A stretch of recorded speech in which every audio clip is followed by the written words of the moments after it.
Coming down from the mountain, Ko, a young boy, brings herbs and vegetables to sell to a small village. There, the residents worry about him, living in isolation far away from others.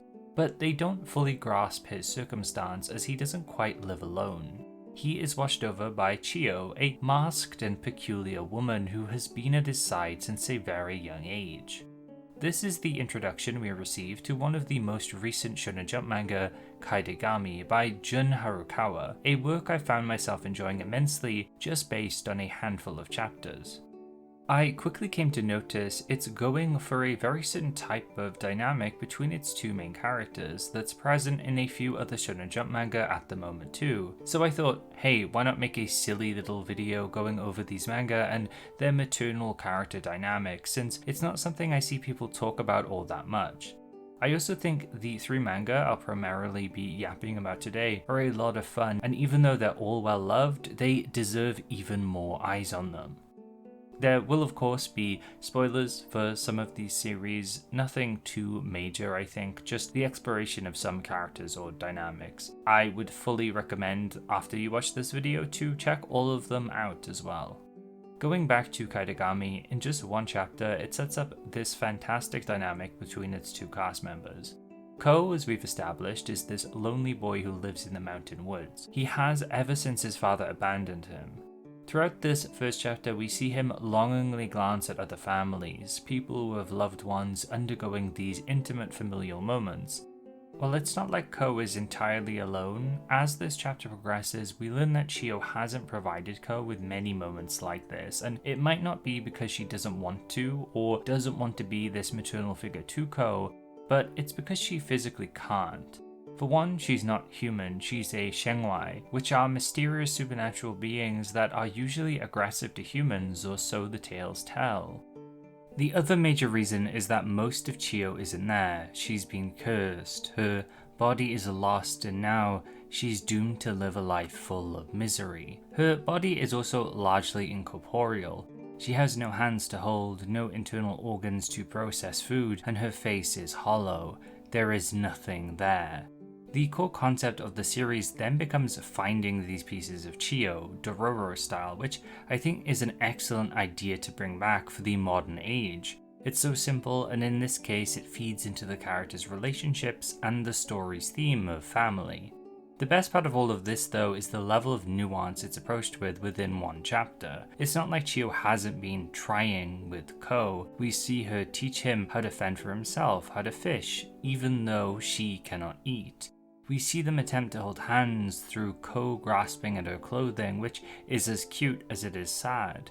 Initially, Ko to her was intended to be a vessel, to make up for what she lacked, but Ko became far too dear for her and inadvertently kind of became the very thing she wanted.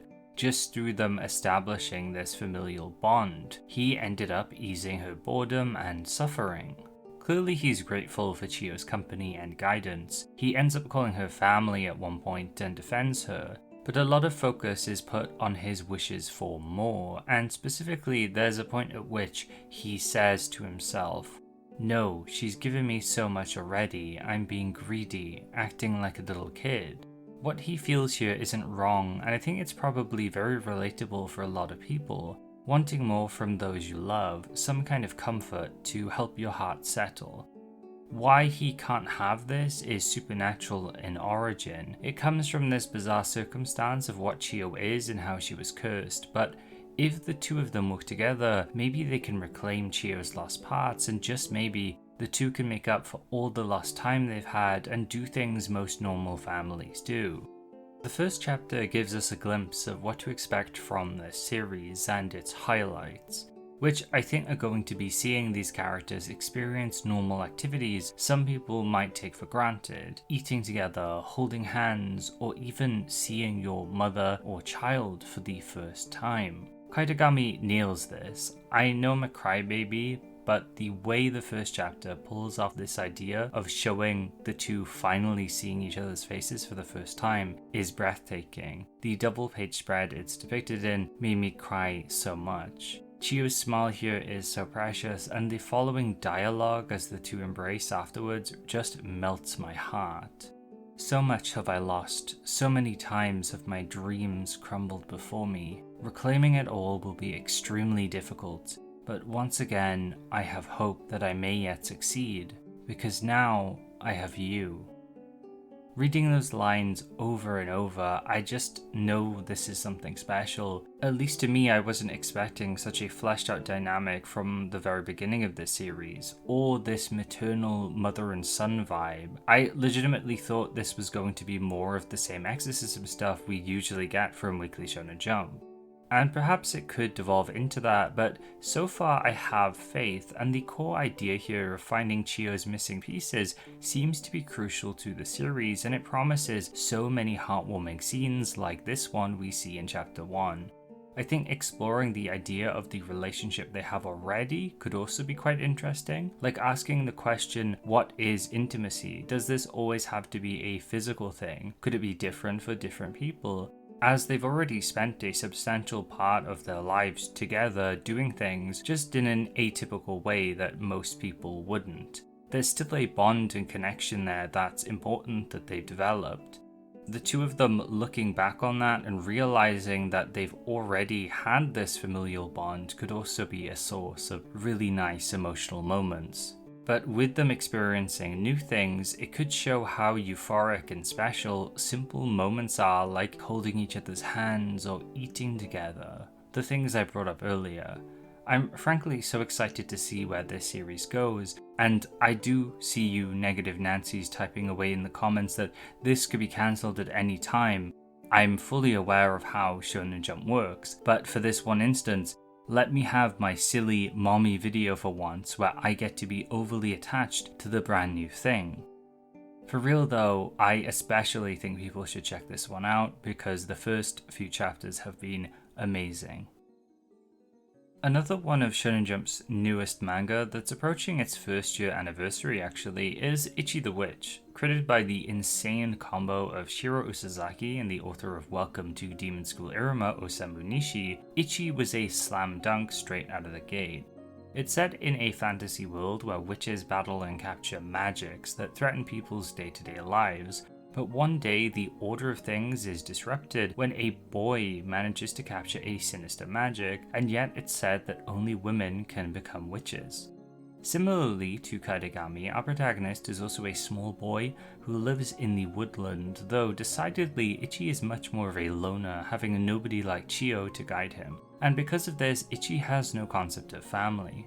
There's a ton I could dig into with Ichi the Witch and why it's so great, the artwork, the character designs, its fantastical world full of magical creatures, it being a fantasy manga in Jump that hasn't been instantly nuked. But we'll stick to the video's core idea here and tackle the maternal character tied to Ichi primarily and the themes of family. Descaris, from her introduction, makes such an impression. She has an amazing design, she's a super powerful witch, a person of color who's a main character in a Shonen Jump manga. Like, seriously, that's pretty wild, and I mean that in a really cool way. And she's also abrasive in this really funny way. Her initial meeting with Ichi is an absolute blast since she plays off his obliviousness and happy-go-lucky attitude with her more serious and learned persona. She's also consistently frustrated by him and about a hair's breadth away from flicking his ears at any given moment. Half of this dynamic is basically her looking after this very excited magical chihuahua, and while she doesn't always like his spontaneity, she does see something special in Ichi and embraces him as someone who drifts away from the norms of the world they live in.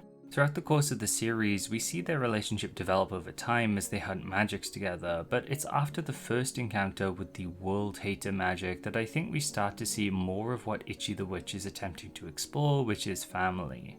After this hard-fought battle with the world hater magic, Ichi is summoned to hear a prophecy by the prophecy magic Jikishirone, and this prophecy is that the world will pretty much be destroyed at some point by the world hater magic, yet one ray of hope exists, which is Ichi. He is the only one capable of saving the world, and yet it will come at the cost of his own life, which is something he accepts without hesitation, as that's what Ichi does.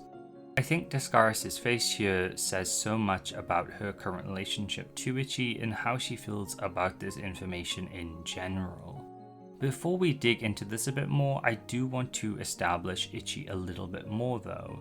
I've already established he grew up entirely alone on the forest mountains, but I didn't bring up his penchant for hunting and his obsession with hunting down prey. This makes him an excellent hunter of magics, and yet he gets a bit too into it. He's too instinctual, too focused on the hunt and the thrill of it all. It's almost certainly something that will be explored in the future, but so far I think it paints him as a character who's very impulsive. He's someone who will do anything to live in the moment, someone who is likely to burn himself out wholly, and someone willing to sacrifice his life at the drop of a hat, which he just demonstrated. This reminds Discaris of her little brother, who we know little about. This gives her a greater connection to Ichi, and you could definitely describe this bond as a more sisterly one than maternal, but for the sake of this video and for my silly joke overall with the title, it doesn't really matter though, because ultimately it's about family and it's a familial bond.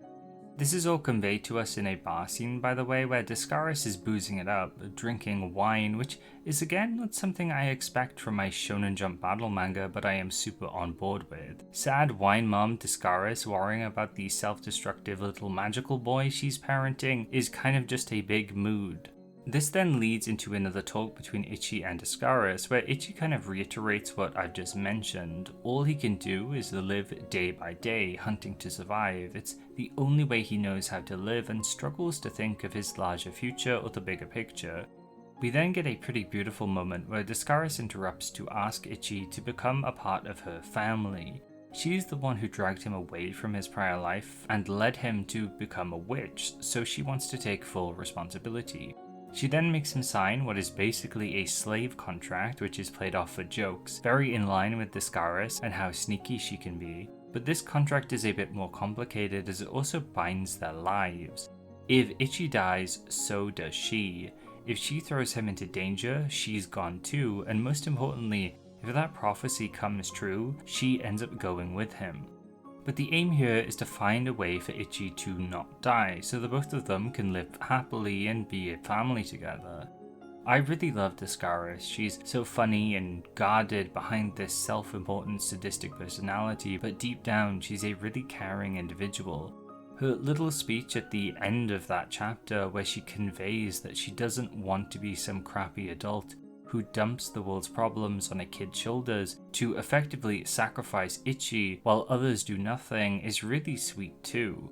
She wants to take an active role in Ichi's development and wants to help him grow in a less destructive way, while also hopefully providing him a lot of the things he's missed out on. Again, there's this theme of not missing out and characters experiencing perhaps a normal childhood, which is the main focus of the next manga we're going to tackle. Okay, this last one might require some explaining, but I have to gush about Witch Watch. It's far older than the other two manga I wanted to discuss today, and has been running within the magazine for multiple years. At its core, Witch Watch is all about protecting and providing for others. It centers around Nico, a young witch and her protectors, her Witch Watch if you will. The manga likes to juggle comedy, slice of life, action, romance, pretty much everything, but always you'll have these characters looking out for each other, and especially Nico, since she's a high priority target for evil warlocks. Things change about halfway through the series though, when Nico is targeted with a spell that causes her to de-age. She loses most of her spells and her life's memories, and now her Witch Watch end up becoming less friends her age and more like actual teen parents. Chief among these is Moi, her initial love interest, childhood friend, and a lot of other things. And yes, this does sound like some weird normal anime stuff, but stick with me, because effectively he's now placed in a maternal role for Nico. Moi has always been a pretty motherly character in a traditional sense. He cooks for everyone, he cleans things rigorously, and is a bit of a freak when it comes to being orderly and looking out for people. He's the type of character to set up like a video game quota where you can only play for like 2 hours a day or something. He has a sternness when he talks to people, and he can be nagging, but always does what's best for his friends and their development. With the advent of Nico going back so many years, a lot of things in his life are now dropped. He switches from being her love interest and friend to making sure she has the right school supplies, that she's eating balanced meals, and that she grows up healthily, even if it's at a sped up rate than most usual children. In a weird way, it's kind of like a reverse Audible thing. Like, you see a lot in Freudian psychology and in media how much mother figures or mommies are focused on. The idea that a lot of male people or characters want a significant other who will mother them, and I'm speaking very broadly here, but chances are some kind of discussion surrounding that is why you might have clicked on this video initially. Here, though, we see a male character acting that role out for a female one in quite a literal way. I don't think it's done fetishistically though, and I'm highlighting it because I think part of that desire and the appeal of mommy characters is pretty simple. It's just the want to be cared for and feel safe with someone who probably has their shit together. But if you strip away the more sexual aspects, I think what you're left with is stuff like this, like in Witch Watch, where it's just one character earnestly caring for another. To explain how impactful this can be, I want to talk about a recent chapter, chapter 202, where we're thoroughly in the Nico as a young teen arc. Here is admittedly where the age swap premise could absolutely implode like it has for other recent series like Kill Blue and Shonen Jump, where romantic elements mix with underage and adult characters in some shifty ways. I think Witch Watch approaches it well though. Nico has been a pre-established character who already loved Moi, and now she's stuck viewing him as her older brother or parental figure. Where things really start to get complicated is when the other characters see her prance around in one of Moi's shirts saying boyfriend shirt, boyfriend shirt. It's a pretty cute scene, and they immediately notice that this could cause problems. So they start up Nico Wakatsuki's Romance Council. That kind of sounds like Roman Cancel, I'm so guilty ear-brained. They basically run through what is going on with Nico again, and we get a good example of how this age swapping business works. Basically, Nico recovers her age and memories when she collects these magical butterflies, and as she's been doing this, her feelings for Moi have returned, and now she's at an age where she can finally understand romantic love. One of the spells she also currently has access to is a spell they've used before in the series to detect Moi's true feelings, as he's a bit emotionally obtuse or just doesn't show things outwardly very well, and this spell is called Feelingram. It produces a magic sprout on the tip of someone's head, and depending on who talks to the person, it could show a variety of different bugs indicating friendship, or bloom into a flower which symbolizes romantic love. Nico casts the spell on Moi to see what he currently feels, and it's a flower. He loves her, but there's something more to this. A bird ends up roosting in the flower and starts feeding a baby chick. Nico, being small, can't quite see what's going on, so she decides to confront Moi directly as well and asks if he's interested in romance, and his response is a stark no. Moi is currently too caught up in looking after Nico for things like that. He helps her study, prepare for school, cooks for her, and Nico then worries that she might be getting in the way of his time, sacrificing his life and potential romantic life for her, but Moi responds that all of this time looking after Nico is very precious to him, as now he gets to witness the life Nico didn't previously get to live, a normal life that wasn't spent isolated in a small village with her learning magic. He's happy he can finally be there for Nico to help watch over her as she gets to re-experience things and be a normal child for once. I feel like Witch Watch takes this often skeezy premise and discusses it with a nice level of nuance, refocusing the potential weird romantic angle into something about parenthood and the self-sacrifice parents often undertake in order to provide better, fuller lives for their children. I found this chapter super moving and didn't really see much discussion about it, of how well it's handling this scenario both in the romantic exploration of these characters, but also outside of it as it recontextualizes this whole event of Nico getting pushed back to childhood as a way for her to relive it. It's a really sweet little moment that made the entire series retroactively better for me, and rarely do I think that ever happens with stories. Moi may not be Nico's actual mother, he's not even capable of physically giving birth. Maybe a spell in the future can do that though, I probably shouldn't jinx that. Ho ho. but undoubtedly to me, he has earned the title of Best Mommy in Witch Watch and potentially the best mommy in current Shonen Jump. Small side note with how I say mommy, I'm not American, usually we just say mum, which I don't think is as funny, so that's probably why I haven't been using that. If I ever do say mum instead, that's why, it's because I'm British. There's also the Welsh. In Wales, we actually say mam. Some people say mam as well, so that's another different way of saying mother in a different dialect, I guess. Now that the serious stuff has been covered, let's actually look at some of the other canon mothers in Shonen Jump manga just out of curiosity. I'm mainly going to cover major characters or the parents of main characters here, by the way. I'm not going to go through all 10 billion One Piece mothers, but I will bring up Big Mom. Definitely the biggest mum in multiple ways. She has tons of children and is also very large. It's cool to have a mother character be a villain, I think. I don't think you see that very often. And she weaponizes her unique capacity to give birth to her own army as well. Don't think too hard on that. I'm sure you could have all sorts of discussions there on how One Piece depicts women, but I'm not really digging into that at this point. Mothers are also pretty important throughout the entire series, like Belmare with Nami's backstory, and Sanji's mother is very pivotal to him too. But weirdly, we know nothing about Luffy's mother. Maybe she'll show up one day, or maybe she won't. Mien Roboko has Bondo's mum, that's just her name. She's pretty cool, and I like the gag that she's always holding her kitchen knife. Sakamoto Days has Aioi, who, while she doesn't show up very much, is a pretty cool background character who's always there to look after Sakamoto and friends. Honestly, it's kinda sad how little she shows up in the current series. We get glimpses of mothers in Blue Box and Akane Banashi, often offering some sage wisdom, though they aren't a core component of those series.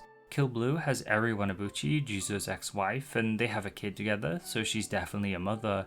And she's very interesting, since we don't usually have divorced characters in Shonen Jump. That's a very niche subset of characters.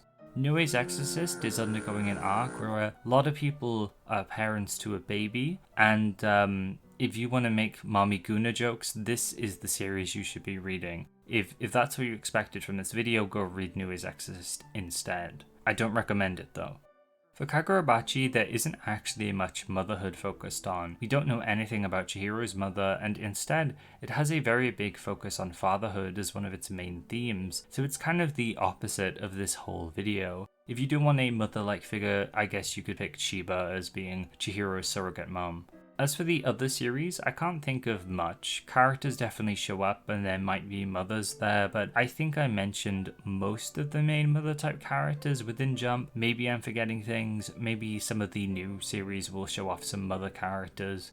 I do want to point out that recently there has been a bit of a trend of pairing up a young boy type character with a bigger older lady. Kaedegami isn't the sole example of this, but in the last few years we've had Fabricant 100, Dear Anemone, Red Hood, and Mama Yuyu to an extent, though Mamama isn't a very big character and also didn't end up being very core to the series, though there definitely was an attempt to explore motherhood to an extent. Personally, I think this is a bit more than cool older lady makes for a good character. Ultimately, this is a gateway to explore found family, but furthermore, all three main works I talked about today focus on one thing specifically, and that's providing a child or younger character the childhood they missed out on. Ko, Ichi, and Nico are all characters who grew up in some kind of isolation and missed out on having a quote-unquote normal childhood. It's undeniable that they missed out on a lot in their formative years, like parental affection, getting to play, or go to school. It makes for some great narratives. You can establish these really strong connections between these characters that make you even more invested in these stories they have to tell, as you care about them and how they develop more. It also helps provide these stories with big emotional gut punches that are memorable, the stuff that makes you cry and reflect on your own life and childhood. And on that subject, if this is becoming a bit of a trend and these ideas are being explored more and more, perhaps there is a societal reason. A lot of manga and Japanese media is focused on childhood and school settings, but this feels more internal and core to the human experience. In part, maybe these manga act as a gateway for the readers to re-experience or re-evaluate their childhoods in a way, as well as the relationship between them and their parents. Perhaps as a society, we feel more divorced from our parents now. Are we reading these things for comfort, for something we didn't receive in life? Or maybe we're reading them precisely because we value our parents and those relationships, because we want to remind ourselves of how much we love the people who raised us. I don't really have the answers to those rhetorical questions I asked, and I think they would vary from country to country and person to person, but it's an interesting thing to think about in relation to these works.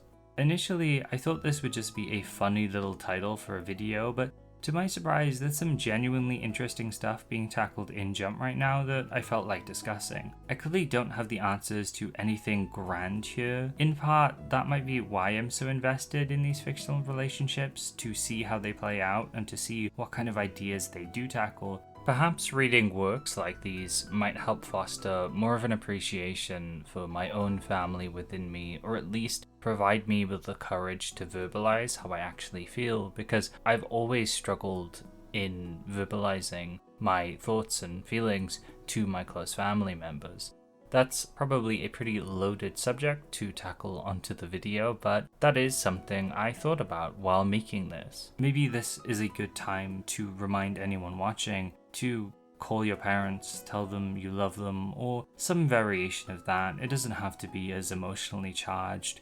Maybe ask how they're doing or something. If you get anything from this video, maybe you can have a nice interaction with your parents, which I think would be very nice. It's a shame I didn't plan this around Mother's Day. It was pretty spontaneous, to be honest, but I'm glad I did end up making this video since it let me explore some of my own feelings regarding growing up and my connection to my own family.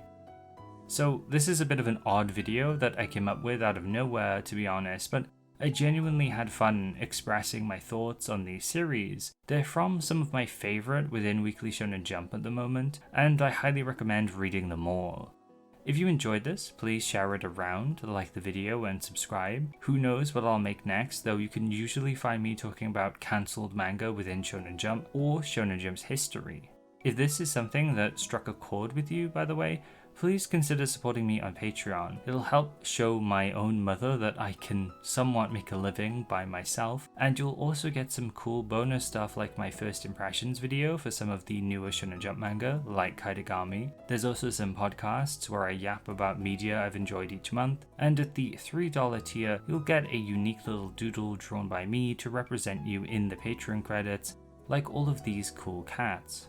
Thank you, Trinity, Jade, Kazuku Gairu, Circle Zero, Holly the Apothecary, Mayu, It's Fakeo, Yellowtail, Lay Sloggett, Crispy Bacon, Johenshin, Full Metal, Unquestionable, Yuzakura Psycho, Wurzel, Violent, Cactus, Joni, City Name E, Vino Burrito, Caffeine Dad, Cryonaut, Crash, 41IZ, Hong, Jamie Reynolds, Manu, Poke Emblem, James Miller, Jopa Monkey, Just a Virus, Star Sphinx, PK Broly, Fenrir Black, Elijah Espinoza, Neo Humanoid, Mark Nielsen, Electropirate, Jay Vasso, Three Frogs in a Trenchcoat, Anoso Hilltop, Vaco Draws, Otaku Gamer X, Deadpan, Shy Monkeys, Jonathan Dragonet, John Sanford, Color, Jaime, Strawberry Procione, Vaz, Palette, Ruina, Juice, TG Talks Manga, Chromie Knox, Eric Gorski, Mr. Shira, Gay Shark, Grizz Exploder, Dextora, and Any Oshowo at the $1 tier.